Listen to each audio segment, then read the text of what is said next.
Chapter 4. Dynamic Meditation. The passive meditation you have just read about, and I hope are about to experience, can be accomplished in other ways. Instead of concentrating on a visual image, you can concentrate on a sound, such as OM or one or Amen, uttered aloud or mentally, or the feeling of your breathing. You can focus on an energy point of the body or on the beat of drums and dance, or you can listen to a sonorous Gregorian chant while you gaze at the familiar enactment of a religious ritual. All of these methods and some combinations of them will bring you to a calm meditative level of mind. I prefer counting backward to get you there, because at first it takes some concentration, and concentration is the key to success. Once you have reached your level several times with this method, the method will be as associated in your mind with the successful result, and the process will become more automatic. Every successful result in mind control becomes what we call a reference point. We hark back to the experience consciously or unconsciously, repeat it, and go on from there. Once you have reached the meditative level, to simply stay there and wait for something to happen is not enough. It is beautiful and calming and it does contribute to your good health, but these are modest accomplishments compared with what is possible. Go beyond this passive meditation, train your mind for organized, dynamic activities, which I believe it was designed for, and the results will amaze you. I make this point now because this is the moment for us to go beyond the passive meditation technique you have just read about and learn to use meditation dynamically to solve some problems. You will now see why the simple exercise of visualizing an apple, or whatever else you choose, on a mental screen is so important. Now, before you go to your level, think of something pleasant, no matter how trivial, that happened yesterday or today. Review it briefly in your mind, then go well into your level and project onto your mental screen the total incident. What were the sights, the smells, the sounds, and your feelings at that time? All the details. You will be surprised at the difference between your beta memory of the incident and your alpha recall of it. It is almost as great as the difference between saying the word swim and actually swimming. What is the value of this? First, it is a stepping stone to something bigger, and second, it is useful in itself.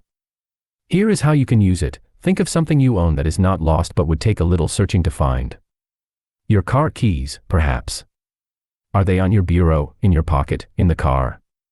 If you are not sure, go to your level, think back to when you had them last, and relive that moment. Now proceed forward in time and you will locate them if they are where you left them. If someone else took them, you have another kind of problem to solve, which requires much more advanced techniques. Imagine the student who remembers his instructor saying there will be an exam this Wednesday, or did he say next Wednesday? He can set it for himself in alpha. These are typical of the small, everyday problems that this simple meditational technique can solve. Now for a giant leap forward, we are going to connect a real event with a desirable one that you imagine, and see what becomes of the imaginary one. If you operate according to some very simple laws, the imaginary event will become real. Law 1, you must desire that the event take place. The first person I see on the sidewalk tomorrow will be blowing his nose, is so useless a project to work on that your mind will turn away from it, it will probably not work. Your boss will be more agreeable, a certain customer will be more receptive to what you are selling, you will find satisfaction in a task you ordinarily find disagreeable. These are prospects that can engage a reasonable measure of desire.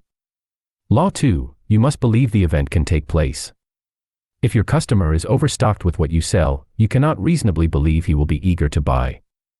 If you cannot believe the event can reasonably take place, your mind will be working against it. Law 3, you must expect the event to take place. This is a subtle law.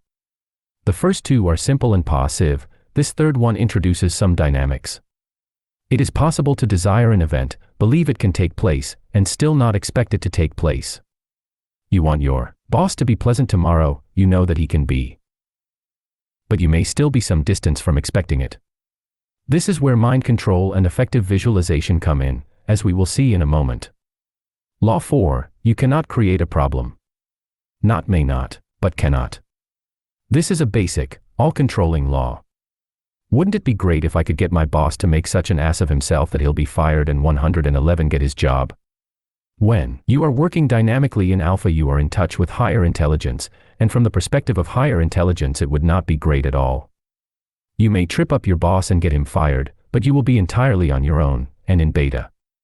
In alpha it simply will not work. If, at your meditative level, you try to tune into some kind of intelligence that will assist in an evil design, it will be as fruitless as trying to tune a radio to a station that does not exist. Some accuse me of being a Pollyanna on this point. Thousands of people have smiled indulgently as I spoke of the utter impossibility of doing harm in alpha, until they learned for themselves. There is plenty of evil on this planet, and we humans perpetrate more than our share of it. This is done in beta, not alpha, not theta, and probably not in delta. My research has proved this. I never recommend wasting time, but if you must prove this for yourself, go to your level and try to give someone a headache. If you visualize this event as vividly as necessary to accomplish anything at all, one or both of the following will result. You, not your intended victim, will get the headache and or you will snap out of alpha. This does not answer all the questions you may have about the good and evil potentials of the mind. There will be more to say later. For the moment, choose an event that is a solution to a problem that you desire, believe can come about, and, with the following exercise, will learn to expect. Here is what to do. Choose a real problem that you face, one that has not yet resolved itself. As an illustration, let us say that your boss has been ill-tempered lately. There are 3 steps to go through once you reach your level. Step 1, on your mental screen, thoroughly recreate a recent event which involved the problem. Relive it for a moment. Step 2, gently push the scene off the screen to the right. Slide onto the screen another scene that will take place tomorrow. In this scene, everyone around the boss is cheerful and the boss is on the receiving end of good news. He is clearly in a better mood now. If you know specifically what was causing the problem, visualize the solution at work. Visualize it as vividly as you did the problem. Step 3, now push the scene off the screen to the right and replace it with another from the left. The boss is happy now, fully as pleasant as you know he can be. Experience the scene as vividly as if it had actually happened. Stay with it for a while, get the full feel of it. Now, at the count of 5 you will be wide awake, feeling better than before. You can be confident that you have just put forces to work for you in the direct tie-in of creating the event you want. Will this work always, invariably, without a hitch? No. However, here is what you will experience if you keep at it. One of your very earliest problem-solving meditation sessions will work. When it does, who can say it was not a coincidence? After all, the event you chose had to be probable enough for you to believe it could materialize. Then it will work a second time, and a third. The coincidences will pile up. Abandon your mind control activities and there will be fewer coincidences. Go back to it and the coincidences multiply again. Further, as you gradually increase your skill, you will notice that you will be able to believe and expect events that are less and less probable. In time, with practice, the results you achieve will be more and more astounding. As you work on each problem, begin by briefly reliving your best previous successful experience.